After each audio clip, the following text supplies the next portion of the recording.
Jake Porter wasn't having a good day. His coffee maker broke that morning, the station's oxygen recyclers were acting up again, and some idiot had parked a cargo hauler right in front of his workshop bay. Just another Tuesday on Station Hemlock, the armpit of the Outer Rim. He'd been a mechanic out here for 5 years now, ever since he left Earth looking for something different. Turned out different meant lonely, cold, and covered in engine grease most days.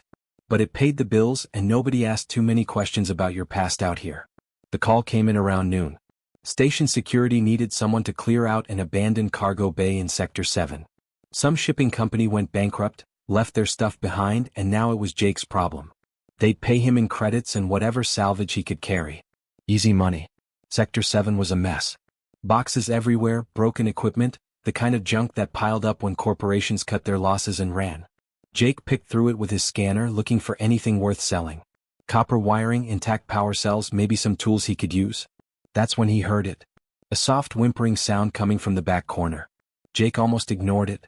Stations had rats, sometimes worse. But something made him investigate. Maybe curiosity. Maybe boredom. Maybe he was just tired of being alone. He found the cryopod buried under a stack of empty containers. It was small, personal-sized, the kind used for transporting live cargo. The power indicator was blinking red. Dying. Whatever was inside didn't have much time. Jake wiped the frost off the viewing window and looked inside. A tiny creature stared back at him with red eyes. White fur, pointed ears, definitely canine features. It was trembling, clearly in pain. No bigger than a rabbit, curled up like it was trying to disappear. His scanner identified it immediately. Lupri. Jake had seen them around the station a few times. Massive warriors, 8 or 9 feet tall, built like tanks with jet black fur and attitudes to match. They didn't talk to humans much. Didn't need to. Everyone got out of their way. This thing in the pod looked nothing like them. It was tiny, white as snow, and obviously sick. Jake noticed the tags attached to the pod. Disposal authorization. Genetic defect. Rejected by PAC standards. Authorized for termination under Lupri cultural law. Someone had thrown this creature away like garbage. Jake should have walked away. He had enough problems without getting involved in alien business. The Lupri had their own rules, their own way of doing things. If they'd marked this thing for disposal, they probably had good reasons. But Jake couldn't stop looking at those red eyes. The creature wasn't aggressive. It wasn't dangerous. It was just scared and dying, and nobody cared. He'd felt like that once. A long time ago back on Earth, when everyone told him he wasn't good enough. Not smart enough for university. Not strong enough for the military. Not ambitious enough to matter. Just another nobody who'd end up nowhere. He grabbed the pod and hauled it back to his workshop. Getting it inside without security noticing took some creative routing through maintenance tunnels. Station Hemlock had rules about importing live aliens without proper documentation. Jake had broken enough rules in his life. What was one more? His workshop was small but functional. Living quarters in the back, main bay in the front, tools everywhere. He cleared space on his workbench and opened the cryopod. The creature spilled out, barely conscious. Its breathing was shallow, ribs visible under thin white fur. Jake had no idea what Lupri ate, what they needed, nothing. He wasn't a vet. He fixed ships, not animals. But he was good at improvising. That's what mechanics did. He rigged up a heated pad using thermal blankets and a power cell. Temperature regulation first. Then he mixed together a nutrient solution based on what his scanner said about Lupri biology. High protein, specific minerals. He used a dropper to get liquid into the creature's mouth. For the first hour, nothing happened. Jake thought he'd wasted his time saving something already dead. Then the creature's eyes opened. Those strange red eyes focused on him, and something passed between them. Recognition maybe. Or just gratitude. Jake wasn't sure. The creature drank more of the nutrient mix. Slowly, carefully, like it couldn't believe food was actually being offered.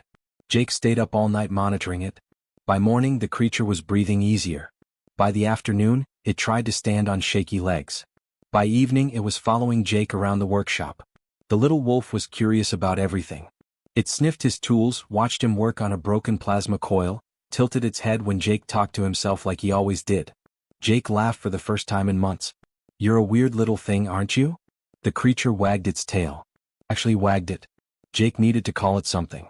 Ghost, he decided. Because it was white as a ghost, and because it had come back from the dead. Days turned into weeks. Ghost got stronger. He learned the workshop layout, knew when Jake was coming home, even figured out how to open the food storage container. Smart. Way smarter than any animal Jake had ever seen. Ghost slept in the corner of Jake's living quarters, curled up on a pile of old blankets. Sometimes Jake would wake up in the middle of the night and find those red eyes watching him in the darkness. Protective. Alert. For the first time since coming to Station Hemlock, Jake didn't feel alone. He should have known it wouldn't last. Nothing good ever did out here on the rim. But for now, in his small workshop with his strange white wolf, Jake Porter was almost happy. He had no idea what he'd actually saved. No idea how big Ghost would grow. No idea that the tiny creature sleeping in his workshop would one day become a legend. Sometimes ignorance is bliss. And sometimes, it's the only reason you do the right thing. 2 years went by faster than Jake expected. Ghost wasn't a tiny wolf anymore. Not even close. At first, Jake didn't notice. Growth happens slowly when you see someone every day. But then he'd look at old photos on his data pad and realize Ghost had doubled in size. Then tripled. The little rabbit-sized creature now reached Jake's hip, and he was still growing. Jake started getting worried around the 18-month mark. He ran Ghost through the medical scanner, checking for tumors or hormonal problems. Everything came back normal. Ghost was just growing. A lot. The station security officer, Rodriguez, commented on it one day. "That dog of yours is getting pretty big, Porter. You sure it's safe?" Jake bristled at that. "He's not dangerous. He's just big." But even Jake had to admit Ghost was different now. He moved differently. Carried himself with more confidence. When strangers came too close to the workshop, Ghost would position himself between them and Jake. Not aggressive, just watchful. Protective. Jake liked it, honestly. Station Hemlock wasn't the safest place. Having Ghost around made him feel secure for the first time in years. Then came the night that changed everything. Jake was working late on a courier ship's engine when he heard the bay door being forced open. 3 figures in dark clothing came through, carrying plasma cutters and stun batons. Pirates. The station had security, but out in Sector 7 nobody responded quickly to alarm calls. "Nice workshop you got here," the leader said, his translator making his alien language sound flat and mechanical. "We'll take your tools, your credits, whatever you got in storage." Jake raised his hands slowly. "Look, I don't want trouble. Take what you want." He was thinking about the panic button under his workbench. If he could just reach it without them noticing. Ghost had been sleeping in the back. Jake heard the low growl before he saw movement. The white wolf emerged from the shadows and Jake barely recognized him. Ghost's lips were pulled back showing teeth Jake had never really noticed before. His eyes weren't friendly anymore. They were cold. Calculating. The pirates laughed. "A pet? That's your security system?" Ghost moved so fast Jake almost missed it. 1 second he was 10 feet away, the next he had the leader on the ground, jaws around the alien's throat. Not biting down. Just holding. A perfect immobilization technique. The other 2 pirates raised their weapons. Ghost released the leader and went for them. It wasn't like watching an animal fight. It was like watching a trained soldier. Ghost knew exactly where to strike, how to disarm them, when to apply pressure. In less than 30 seconds all 3 pirates were on the ground, disarmed and terrified. Ghost stood over them, blood on his white fur, waiting for Jake's command. Jake hit the panic button. His hands were shaking. When security arrived they couldn't believe what they saw. One wolf-like creature had taken down 3 armed raiders without killing any of them. Professional. Surgical. Terrifying. Rodriguez looked at Jake differently after that. "What the hell is that thing, Porter?" Jake didn't have an answer. Ghost came back to his side, the aggression vanishing instantly. He nudged Jake's hand like nothing had happened. Like he was still the same grateful creature Jake had saved. But he wasn't. Something had changed. Jake started researching Lupri biology seriously after that. He should have done it 2 years ago, but he'd been lazy. Comfortable. Now he needed answers. What he found kept him up at night. The Lupri didn't have genetic defects. Not really. What they called defects were actually throwbacks to an older bloodline. Ancient Lupri from their original homeworld had been different. Smaller at birth, slower to mature, but eventually growing much larger and more powerful than modern Lupri. The harsh conditions of their origin world had produced warriors that could survive anything. Modern Lupri society rejected these throwbacks. They didn't fit the standard. They embarrassed the packs. So they were disposed of. Ghost wasn't a reject. He was something rare. Something dangerous. Jake was still processing this when the Lupri delegation arrived at Station Hemlock. They came in a military transport, 6 massive warriors in ceremonial armor. The station administrator practically fell over himself accommodating them. Nobody said no to the Lupri. Their commander, a scarred veteran named Dravik, came directly to Jake's workshop. He had to duck to fit through the door. His black fur was streaked with gray, and his eyes held the weight of 1,000 battles. Ghost stood next to Jake, now reaching his chest height. The two wolves stared at each other.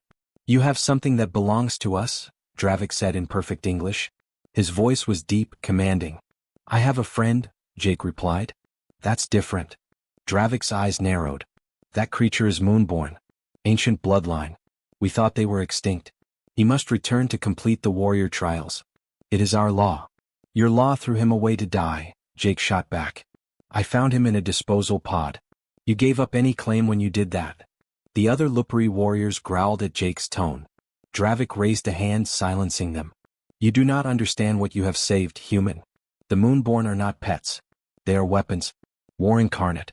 When he reaches full maturity, his instincts will override any bond you think you share. He will become what he was born to be." Ghost moved closer to Jake, growling at his own species. Dravik watched this with something like sadness in his eyes. "You have made him weak. Attached.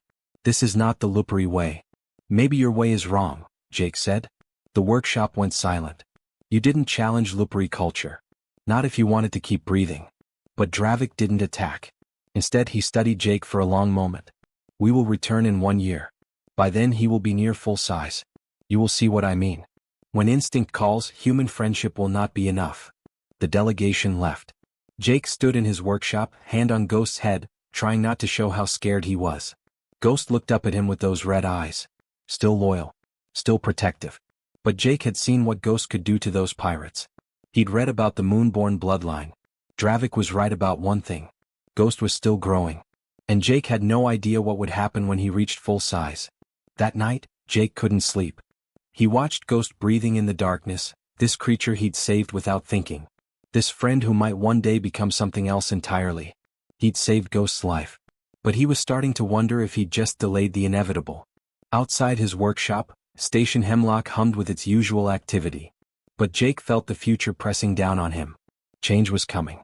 He could feel it. And he had no idea if their friendship would survive it. The bounty notice appeared 3 weeks after the Lupari delegation left. Jake found it while browsing the station's public network, and his blood ran cold. 50,000 credits for the live capture of a white Lupari specimen. Location: Station Hemlock, Sector 7. Owner: Jake Porter, human mechanic. Someone had leaked information about Ghost. Now every bounty hunter, collector, and desperate criminal in the Outer Rim knew exactly where to find them. Jake had maybe 6 hours before the first hunters arrived. He didn't waste time being angry or scared. He just started packing. Ghost watched him throw tools and supplies into cargo containers, tilting his head in confusion.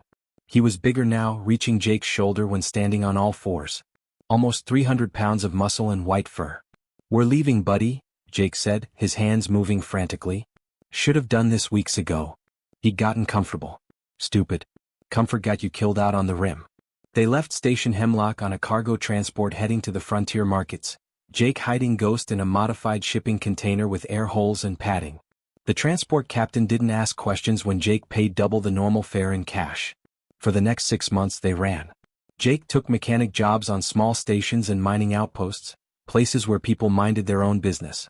He used fake names, paid in untraceable credits, never stayed longer than 2 weeks. Ghost had to stay hidden most of the time, which the wolf hated. He'd pace in whatever room they were renting, restless and frustrated. But Ghost was smart. Scary smart. He learned to stay quiet when strangers were nearby. He understood when Jake signaled danger. More than that, he started learning human technology. Jake first noticed it at an outpost called Rusty's Haven. He'd been working on a security console trying to bypass a lock when Ghost came over and watched. Really watched, like he was studying every move Jake made. The next day, Jake came back to their room and found Ghost had opened the locked storage container where Jake kept their important supplies. The wolf had used his claws to manipulate the keypad. "You're getting too smart for your own good," Jake muttered, but he was impressed. Ghost's growth continued. He was now 4 feet at the shoulder, bigger than any wolf Earth had ever produced. People noticed. Of course they noticed. A giant white wolf was hard to miss. The bounty increased to 75,000 credits. Jake modified an old translator device, strapping it to a collar around Ghost's neck. It took weeks of trial and error, but eventually Ghost figured out how to use it. Simple words at first. Hungry. Danger. Friend. Hearing Ghost's voice, even through a mechanical translator, made Jake realize just how intelligent his companion really was. This wasn't a pet. This was a person. Different species, sure, but a person with thoughts and feelings and opinions. Why run? Ghost asked one night, his translated voice flat but curious. Because they want to take you away from me, Jake said. Put you in a lab or sell you to the highest bidder. Fight, Ghost suggested simply. Jake laughed bitterly. We can't fight everyone, buddy. There's too many of them. But fighting found them anyway. They were at a fuel depot on the outer edge of civilized space when the mercenaries showed up. Jake had just finished refueling their transport when he saw them. 12 soldiers in combat armor, moving through the depot with weapons drawn. Professional hunters. The depot had civilians. Families. Workers. The mercenaries didn't care. They started firing stun rounds, dropping anyone who got in their way. Jake ran for the transport, but Ghost didn't follow. The wolf was staring at the mercenaries, at the civilians falling, at the chaos spreading through the depot. Ghost, we have to go. Jake shouted.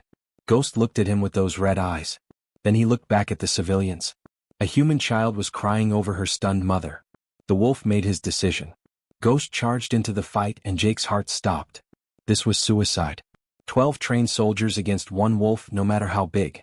But Ghost didn't fight like an animal. He fought like he'd been doing it for centuries. He used the depot's structure for cover, appearing and disappearing between cargo containers. He targeted weapons first, disarming soldiers with precise strikes. When he did engage directly, it was surgical. A strike to disable, not kill. Movement that looked almost choreographed. Jake watched in stunned silence as Ghost took down mercenary after mercenary. The soldiers tried everything. Stun weapons, plasma rifles, even grenades. Ghost dodged or endured, never stopping, never slowing. One soldier got a clean shot at Jake.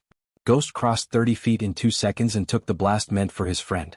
The energy bolt singed his white fur but didn't stop him. He put the soldier down with one swipe. By the time station security arrived, all 12 mercenaries were unconscious or fleeing. Ghost stood in the middle of the depot, breathing hard, blood matting his fur. Not all of it was his. The civilians stared in shock. Then one person started clapping. Then another. Within seconds, the entire depot was cheering for the white wolf who'd saved them. Someone recorded it. Of course someone recorded it.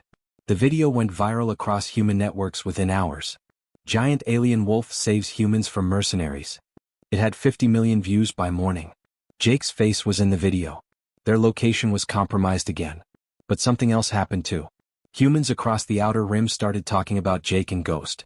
They weren't just a mechanic and his pet anymore. They were a story. A human who'd saved an alien reject, and that alien returning the favor by protecting humans. It resonated with people. Humanity wasn't the strongest species in the galaxy. Wasn't the smartest or the most advanced. But they had heart. They made bonds others rejected. They saw value where others saw waste. The bounty increased to 100,000 credits. But now, whenever Jake and Ghost showed up at a station, humans would help them. Hide them. Warn them when hunters were coming. The outer rim had always been full of misfits and outcasts. They recognized their own. Ghost was now 5 feet at the shoulder. Still growing. Jake noticed the wolf having episodes where he'd stare at nothing, growling at invisible enemies. Ancient memories surfacing, just like the Lupri commander had warned. They were running out of places to hide. Running out of time. One night, holed up in a cheap room on a mining station, Ghost used his translator to ask, "What happens when I'm too big to hide?" Jake didn't have an answer. He just put his hand on Ghost's massive head and tried not to think about the future. Outside their window, ships came and went. The galaxy kept spinning. And somewhere out there, more hunters were tracking their location. Jake Porter had saved a dying wolf 2 years ago because it seemed like the right thing to do. Now that decision had made them both fugitives. Changed both their lives forever. He wouldn't change it for anything. But he was starting to understand what Dravik meant. You couldn't run from biology. You couldn't hide from destiny. Ghost was becoming something bigger than either of them. And Jake had no idea if their friendship would survive what came next. He just knew he'd never abandon Ghost. No matter what. That was the human way. Loyalty over logic. Heart over survival. Even when it was stupid. Especially when it was stupid.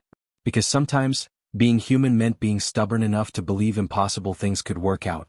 Ghost reached full size on a cold morning in the depths of space. Jake woke up and found the wolf standing in the cargo bay of their borrowed ship, staring at his reflection in the polished metal wall. 8.5 feet at the shoulder. Massive paws that could crush steel. White fur that seemed to glow in the dim light. He looked like something out of ancient mythology. Ghost turned those red eyes toward Jake, and for the first time, Jake saw something that terrified him. Recognition. Understanding. Like Ghost was remembering things he'd never actually experienced. Ghost? Jake asked carefully. The wolf didn't respond. Just kept staring at Jake like he was trying to remember who he was. Then Ghost shook his head, the moment passed, and he came over to nudge Jake's hand like always. But something had changed. Jake could feel it. The episodes got worse over the next few weeks. Ghost would freeze in the middle of doing something, his eyes unfocused. He'd growl at empty air. Once, Jake woke up to find Ghost standing over him in the darkness, completely still like he was fighting some internal battle. "Talk to me, buddy," Jake pleaded. "What's happening to you?" Ghost's translator crackled to life. "Memories. Not mine. Ancestors. Or blood. Purpose." Each word came out strained, like Ghost was struggling to form thoughts. Jake did more research. The Moonborn bloodline carried genetic memory. When they reached maturity, centuries of ancestral knowledge flooded their minds. Battle tactics, warrior codes, the weight of their people's history. It was driving Ghost slowly insane. Jake felt helpless. He could fix ships, jury-rig equipment, survive on the Outer Rim. But he couldn't fix what was happening inside Ghost's head. Then Commander Dravik returned. Their ship was docked at a repair station when the Lupri war vessel appeared. Not a diplomatic shuttle this time. A full military warship. Jake's stomach dropped. Dravik came aboard with 5 warriors, but they didn't look aggressive. They looked desperate. "We need your wolf," Dravik said without preamble. "The Vextharuk are consuming the outer colonies. Billions dead. Millions more fleeing. We're losing." Jake had heard rumors about the Vextharuk. A hive species that converted living matter into bioweapons. Nightmares made flesh. They'd appeared 6 months ago and had been spreading ever since. "What's that got to do with us?" Jake asked, though he already knew. "The Moonborn were bred to fight hive species," Dravik explained.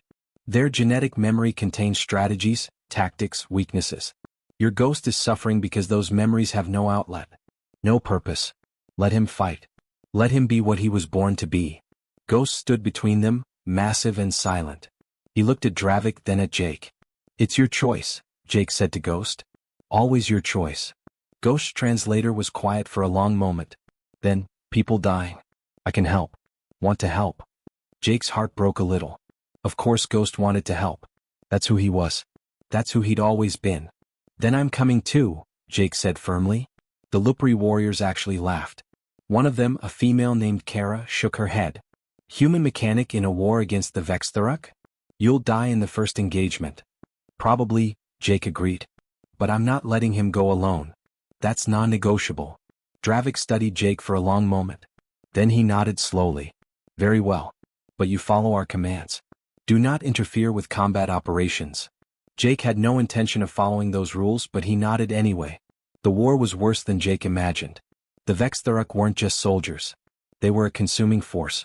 They'd land on a planet, convert the biomass into more of themselves, then move on. Entire colonies reduced to organic machinery in days. The Lupri war pack fought bravely, but they were losing ground. Their tactics were straightforward. Honorable. Predictable. Jake watched from the command ship as they lost engagement after engagement. It was frustrating. They had the firepower. They had the warriors. But they fought like this was some honorable duel instead of a war of survival. Ghost was different. He fought with the Lupri but didn't follow their rigid formations. He used terrain, misdirection, hit-and-run tactics. Ancient strategies flowing through him. The Lupri didn't know what to make of it. After one particularly brutal battle, Jake approached Dravik with an idea. "Your armor is too heavy," Jake said. "Slows you down. Let me retrofit it." "Our armor has protected Lupri warriors for centuries," Dravik replied coldly. "And it's getting them killed now," Jake shot back. "This isn't a traditional war. You need mobility, not bulk. Let me help." Dravik looked like he wanted to refuse. But they'd lost 30 warriors that day. Pride was a luxury they couldn't afford. "Show me," he said finally. Jake got to work. He stripped down Lupri armor, removing unnecessary plating, redistributing weight, adding human-designed joint servos for better movement. He modified their weapons too, adding targeting assists and quick reload mechanisms. The Lupri hated it at first. It felt wrong. Dishonorable. But when they used the modified equipment in the next battle, they lost only 5 warriors instead of 30. After that, they started listening to Jake. He taught them human tactics, ambushes, false retreats, coordinated strikes instead of individual glory charges. Things that would have been dishonorable in traditional Lupri warfare but kept soldiers alive against the Vextharuk. Ghost thrived. The purpose gave his genetic memories an outlet. He wasn't confused anymore. Wasn't fighting internal battles. He was doing what the Moonborn were designed to do, and Jake could see the relief in his eyes. But the Vextharuk were adapting too. They were intelligent, learning from each engagement. And Jake realized they were studying the Warpack's behavior patterns. One night, reviewing battle data, Jake noticed something disturbing. The Vextharuk focused fire on areas where Ghost fought. Not random targeting. Deliberate attempts to separate Ghost from the pack. They were analyzing weaknesses. And they'd identified one. Jake. Every time Ghost fought, he positioned himself to keep Jake's location protected. The Vextharuk noticed. They were learning that Ghost would break formation, take risks, expose vulnerabilities to protect one specific human. Jake brought this to Dravik. They're going to use me against him. Set a trap. Then you should return to human space, Dravik said. You've helped us. We're grateful. But your presence endangers our most valuable warrior. Jake looked across the command deck to where Ghost was sleeping, finally peaceful after months of torment. I'm not leaving him, Jake said quietly. Even if staying gets him killed? Jake didn't have an answer for that. What did you do when your presence endangered the person you cared about most? When your friendship became a weakness? Ghost's translator activated from across the room. He wasn't asleep after all. Jake stays. Not negotiable. Dravik sighed. Moonborn stubbornness. I'd forgotten. Learned it from humans, Ghost replied, and Jake could have sworn there was humor in that mechanical voice. They had 3 weeks before the final assault on the Vextharuk Hive Core. 3 weeks before everything would change. Jake spent those weeks preparing. Not just equipment. Preparing himself for what might come. Ghost was a legend now. The White Wolf who fought like ancient warriors. The Moonborn who'd returned to save his people. And Jake was just a mechanic. A human who'd saved a dying wolf because it seemed right. But sometimes being human was enough. Sometimes the bonds you made mattered more than the battles you won. Jake just hoped that would be enough to survive what was coming. The dying moon hung in space like a broken tooth, orbiting a star that had gone cold millennia ago. This was where the Vextharuk Hive Core had taken root, converting the moon's interior into a massive organic fortress. This was where the war would end one way or another. Jake stood in the command center of the Lupri warship, watching the tactical display. Hundreds of dots representing warriors, ships, and defensive positions. One white dot stood out from the rest.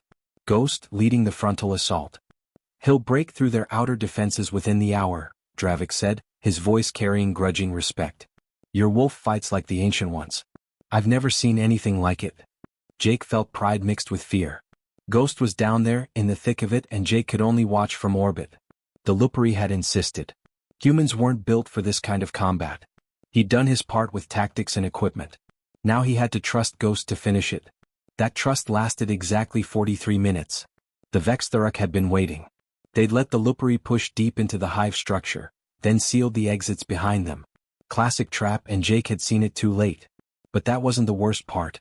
Bioconstructs swarmed the command ship. Not a random attack. Surgical precision, targeting the communications array where Jake was coordinating tactical support. They breached the hull in 3 places simultaneously. Jake ran, but there were too many. Organic nightmares with too many limbs and weapons grown from converted flesh.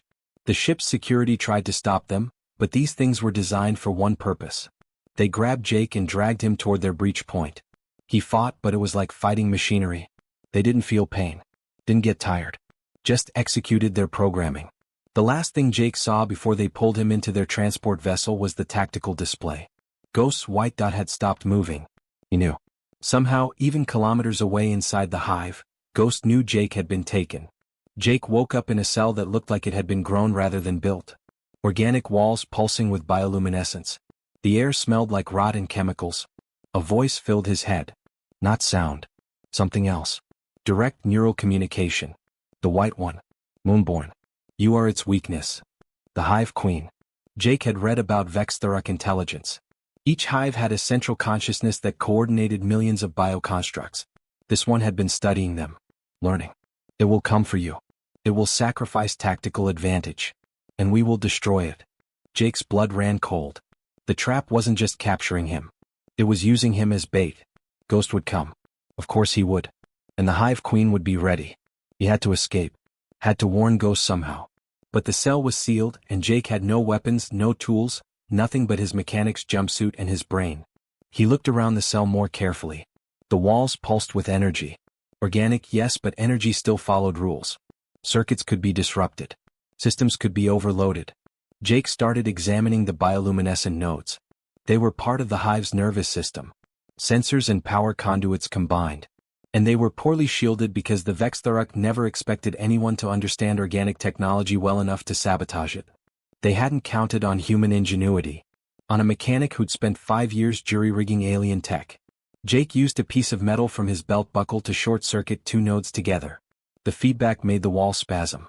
He kept working, creating a cascade failure in the cell's power distribution. It took 3 hours. His fingers were burned. His head pounded from the Hive Queen's attempts to stop him through neural interference. But Jake Porter was stubborn. That's what humans did best. They kept going when logic said to quit. The cell wall ruptured. Jake stumbled into the corridor outside, which was really more like an artery in a massive organism. He could hear combat in the distance. Plasma fire. Roaring. Ghost was coming. Jake started running toward the sounds, but he wasn't running to escape. He was running to his workshop instincts. If this was a hive, it had a central processing point. A heart. And hearts could be stopped. He found the engineering access conduits by following power flows. The Hive Queen was so focused on Ghost's assault she didn't notice one human crawling through her infrastructure. Jake reached what he thought of as the power core. A massive chamber where energy from the moon's geothermal systems was converted into usable power for the hive. It was beautiful in a horrifying way. Organic machinery that shouldn't exist but somehow worked. And it was vulnerable. Jake started pulling components from the walls. Wire analogs, neural conduits, anything he could use. He built a bomb. Not elegant. Not sophisticated. Just an overload device that would cascade through the hive's power distribution and cook everything from the inside. He needed 2 minutes to arm it. Just 2 minutes. The wall exploded inward. Ghost stood there, white fur matted with black Vextharuk blood, breathing hard. Behind him, Jake could see dozens of bioconstructs closing in. Jake, Ghost's translator crackled. Run. I need 2 minutes, Jake said, his hands flying over the improvised bomb. Can you give me that? Ghost looked at the approaching horde. Then at Jake. Then back at the horde. Yes, Ghost said simply. What happened next became legend among both humans and Lupri. Ghost held the corridor alone against impossible odds. Not just fighting. Conducting a defensive masterpiece. He used the narrow space to limit how many could attack at once. He used debris as weapons. He used the hive's own structure against it. And he bought Jake his 2 minutes. Done?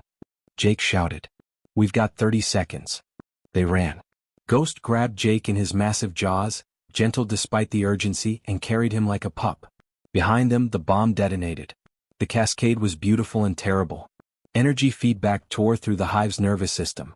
Bioconstructs dropped like puppets with cut strings. The Hive Queen's scream echoed through neural channels across the entire moon. Ghost and Jake made it to the extraction point seconds before the hive core collapsed. Lupri warriors pulled them aboard a transport as the moon's surface began to crack, the hive consuming itself. They watched from orbit as the Vextharuk hive died. Weeks of warfare ended by one mechanic's bomb. Back on the command ship, the Lupri celebrated. Dravik approached Jake, who was being treated for burns and exhaustion. You fought well, human. With honor. I just did what I had to, Jake said. For my friend. Ghost lay beside Jake's medical bed, too large to fit properly but refusing to leave. The wolf who'd been thrown away. The human who'd saved him. Together they'd saved everyone else. The Lupri offered Ghost everything.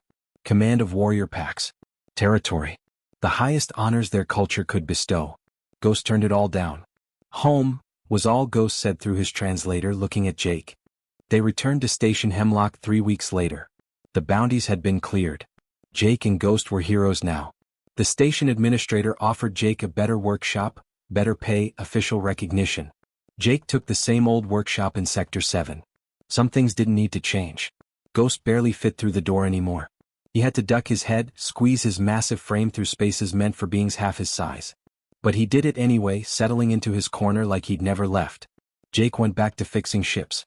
Ghost went back to sleeping across the workshop entrance. Sometimes people would come by just to see them. The human and the moonborn. The mechanic and the wolf. Proof that sometimes the things you save end up saving you back. Ghost never regretted his choice. Neither did Jake. Because that's what real friendship was. Not destiny. Not instinct. Just choosing to stay even when leaving would be easier. The galaxy kept spinning. Wars came and went. But in one small workshop on Station Hemlock, a human and a wolf had found something more valuable than glory. They'd found home. And that was enough.